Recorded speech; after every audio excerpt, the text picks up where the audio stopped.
வணக்கம். நான் Vijayakumar. ABN films YouTube channel மூலமாக பிறப்பும் சிறப்பும் என்ற இந்த நிகழ்ச்சியில் உங்களை சந்திப்பதில் மிக்க மகிழ்ச்சி. இன்றைய பிறப்பும் சிறப்பும் நிகழ்ச்சியில நம்ம பார்க்க போகின்ற திரைப்பட பிரபலம் யாருன்னு பாத்தீங்கன்னாக்கா நடிகை பத்மபிரியா ஜானகிராமன்.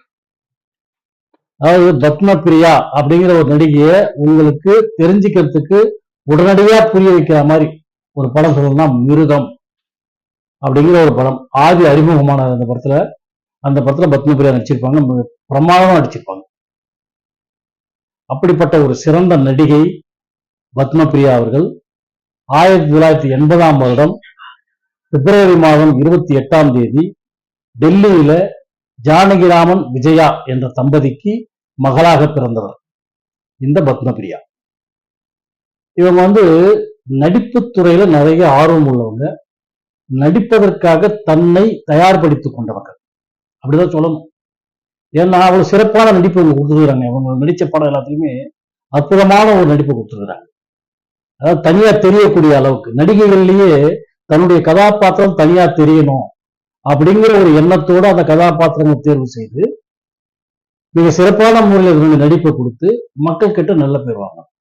அவர் நடித்த திரைப்படங்கள் அப்படிதான் சிறப்பான திரைப்படங்களாவே பண்ணியிருப்பாரு. அவங்க என்னன்னாக்கா முதல் படம் தெலுங்குல பண்ணாங்க. சீனு வசந்தி லட்சுமின்னு ஒரு படம். சீனு வசந்தி லட்சுமி வசந்திங்கிற கேரக்டர்ல பண்ணாங்க. முதல் படம் அதுதான். தமிழ்ல சினிமா துறைக்கு அவங்க நுழைந்த முதல் திரைப்படம் எதுனாக்கா தெலுங்கு படம் சீனு வசந்தி லட்சுமி. அதுக்கு அடுத்தபடியா ரெண்டாவது என்ன படம் பண்ணாங்கன்னா மலையாளத்துல பண்ணாங்க. அமிர்தம் அப்படின்னு ஒரு படம் பண்ணாங்க. இவங்க டெல்லியில பிறந்து மகாராஷ்டிராவில படிச்சுட்டு இங்க தெலுங்கு மலையாளம் தமிழ்னு பூண்டு விளையாடணும். பிறந்தது டெல்லியில, படிச்சது மகாராஷ்டிராவில. ஆனால் அவர்களுடைய நடிகையாக தன்னை பதிவு செய்து என்று வளர்ச்சி அடைந்தது இங்க தென்னிந்தியாவில். முதல் படம் தெலுங்கு, இரண்டாவது படம் மலையாளம், மூணாவது படம் தமிழ்ல தவமாய் தவம் இருந்து அப்படின்னு ஒரு படம். சேரன் டைரக்ஷன்ல எடுத்த படம். அந்த படத்திலே அவங்க நடிச்சு அவங்களுடைய நடிப்பு அவ்வளவு சிறப்பா போற்றப்பட்டது. அதுக்கப்புறம் தான் பட்டியல்னு ஒரு படத்துல பண்ணாங்க. அந்த படத்துலயும் அவங்க ஆரியாவுக்கு ஜோடியா பண்ணியிருப்பாங்க. அவ்வளவு அருமையா பண்ணியிருப்பாங்க அந்த படத்துல, பட்டியல் படத்துல.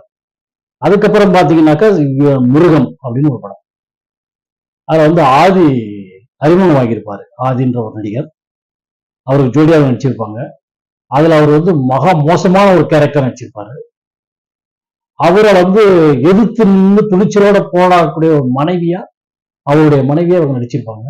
அந்த நடிப்பு அப்படி போற்றப்பட்டது. பத்மபிரியாவுக்கு அந்த படம் ஒரு பெரும் திருப்புமுனையாக அமைந்தது, மிருகம் திரைப்படம். அதுக்கப்புறம் பாத்தீங்கன்னாக்கா அந்த படத்துல ஒரு சம்பவமும் நடந்துச்சு. என்னன்னாக்கா அந்த படத்தோட டைரக்டர் சாமி அவர் என்ன பண்ணிக்கிறாரு, பத்மபிரியாவை அரைஞ்சிட்டார் ஒரு கோலத்துல ஷூட்டிங் ஸ்பாட்ல. அது கடைசியில பேர் எப்படி ஆகி போச்சுனாக்கா பத்மபிரியா தான் டைரக்டர் அடிச்சிட்டாங்க அப்படிங்கிற மாதிரி கதை மாறிடுச்சு. மாறி இவங்க போய் ரொம்ப எல்லாரும் ஒரு மாதிரி பேச ஆரம்பிச்சிட்டாங்க. அவ்வளவு தைரியசாலியான பொண்ணா இது, ஒரு டைரக்டரே கை நீட்டி அடிக்குதா அப்படின்னு கேள்வி கேட்க ஆரம்பிச்சாங்க. அப்புறம் தான் தெரிஞ்சது அந்த ஷூட்டிங் ஸ்பாட்ல ஏதோ ஒரு காரணத்துக்காக இயக்குனர் அந்த அம்மாவை அடிச்சிட்டாங்க, பத்மபிரியா அடிச்சிட்டாருன்னு சொல்லிட்டு. இப்படியாக அவனுடைய வாழ்க்கையில நிறைய எதிர்ப்புகளையும் சந்திச்சிருக்கிறாங்க. தன்னுடைய நடிப்பு திறமையால் மக்கள் கிட்ட நல்ல பேரும் வாங்கிட்டு வந்திருக்கிறாங்க. தொடர்ந்து இன்னமும் நடிச்சுக்கிட்டே இருக்கிறாங்க. பொக்கிஷம் அப்படிங்கிற ஒரு படத்துல பண்ணாங்க. இப்படி தொடர்ந்து நிறைய படங்கள்ல பண்ணிட்டு இருக்கிறாங்க. தமிழ், மலையாளம், தெலுங்கு அப்படி சொல்லிட்டு இந்த 3 மொழியிலையும் இவங்க நடிக்க ஆரம்பிச்சதுக்கு அப்புறம் இது வரைக்கும் ஒரு 40 படங்களுக்கு கிட்ட நடிச்சிட்டாங்க. இப்படி ஒரு சிறந்த நடிகையாக தன்னை உருமாற்றிக் கொள்வதற்காக எந்தவித எதிர்ப்புகளையும் தாங்கிக் கொள்ளக்கூடிய சக்தியை படைத்தவர் தான் பத்மபிரியா அவர்கள். அவர்கள் நடித்த அனைத்து கதாபாத்திரங்களும் பேசக்கூடிய கதாபாத்திரங்களாகவே அமைந்தது. அவர் நடித்த படங்களும் வெற்றி படங்களாகவே அமைந்தது. அவர் 3 மொழிகளிலும் சிறப்பான நடிகையாக தன்னை பதிவு செய்து கொண்டவர் பத்மபிரியா அவர்கள்.